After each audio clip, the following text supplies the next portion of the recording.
Apa yang harus dilakukan seorang anak yang dia menabung ke orang tuanya, lalu orang tua berjanji untuk memberi uang saat anaknya butuh. Ketika butuh, orang tuanya tidak memberi, padahal kakak yang lain yang minta uang hanya untuk kesenangan diberi.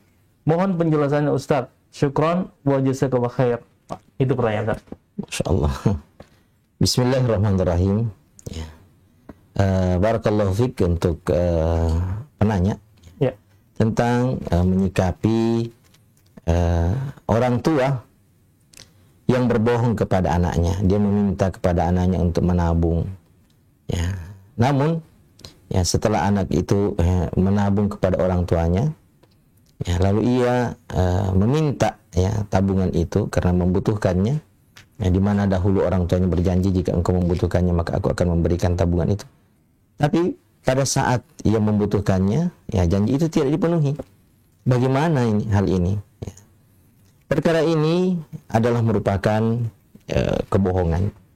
Perkara ini adalah merupakan kedustaan yang tercela dan terlarang di dalam syariat agama kita.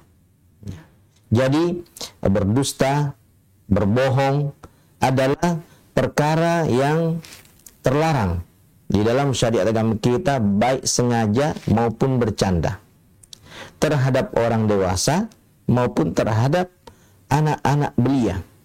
Bahkan terlarang meskipun kepada non-muslim, orang-orang yang kafir, ya, mengingkari syariat agama Allah.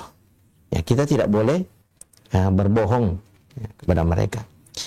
Diriwayatkan dari sahabat Abu Bakar radhiyallahu taala anhu, ya.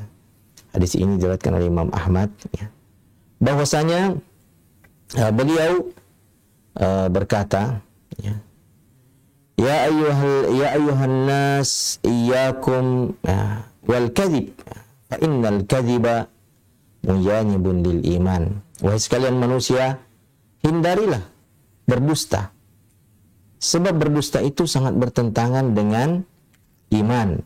Ya. Demikian pula diriwayatkan dari sahabat Abdullah bin Mas'ud radhiyallahu taala anhu, beliau mengatakan, la yasluhul kadhibu fi jiddin wala hazlin. Ya.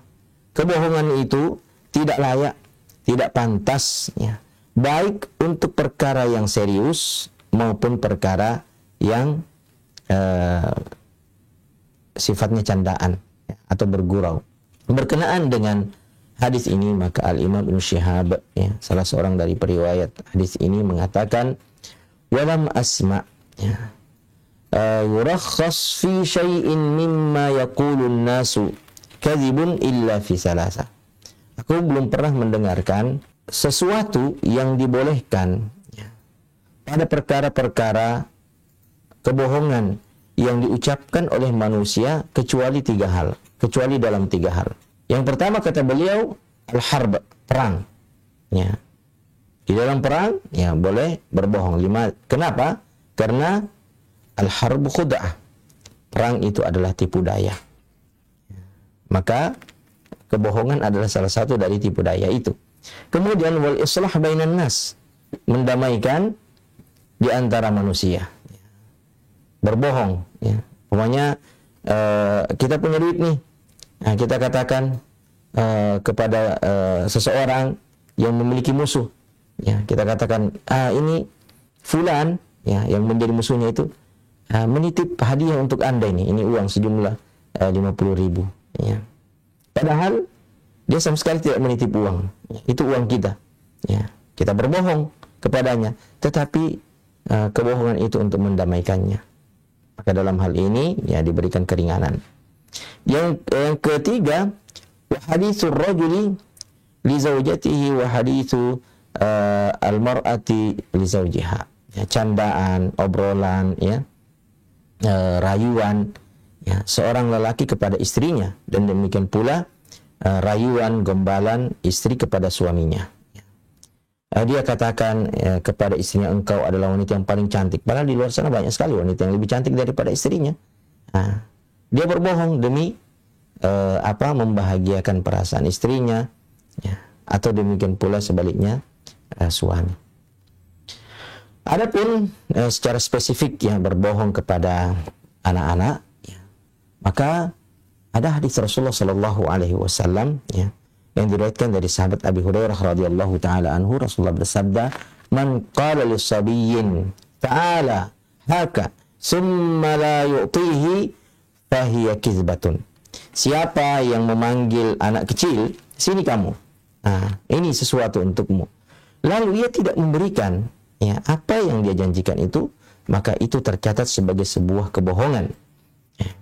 Demikian pula dalam riwayat yang lain, ya, dari sahabat Abdullah bin Amir radhiyallahu taala anhu, dia berkata, "Da'ani ummi yauman wa Rasulullah sallallahu alaihi wasallam qa'idun fi baitina." Suatu hari ibuku memanggil aku dan Rasulullah sallallahu alaihi wasallam sedang duduk di rumah kami.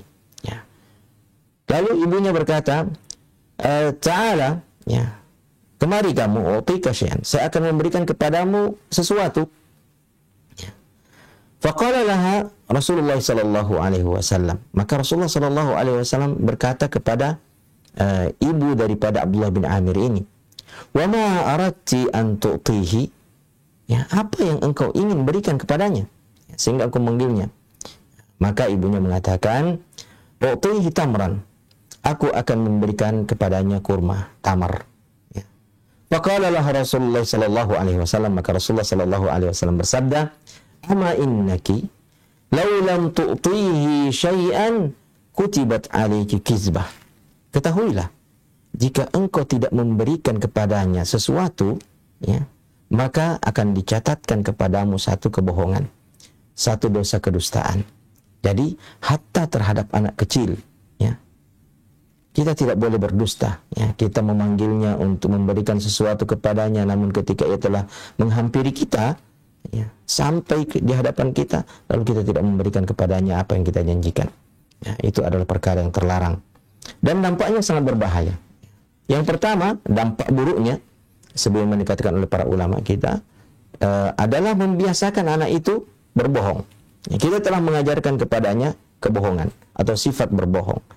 Yang kedua, ya, dia akan kehilangan kepercayaan kepada orang yang mesti ia teladani, yang mesti ia kagumi, ayahnya sendiri, atau kakaknya, atau kerabat dekatnya. Dia telah kehilangan kepercayaan terhadap mereka. Nah. Yang ketiga, bahwa hal itu akan menyakiti perasaannya, ya. Akan meninggalkan perasaan jengkel, perasaan marah, ya, di dalam hati anak itu karena dibohongi. Wallahu ta'ala alam.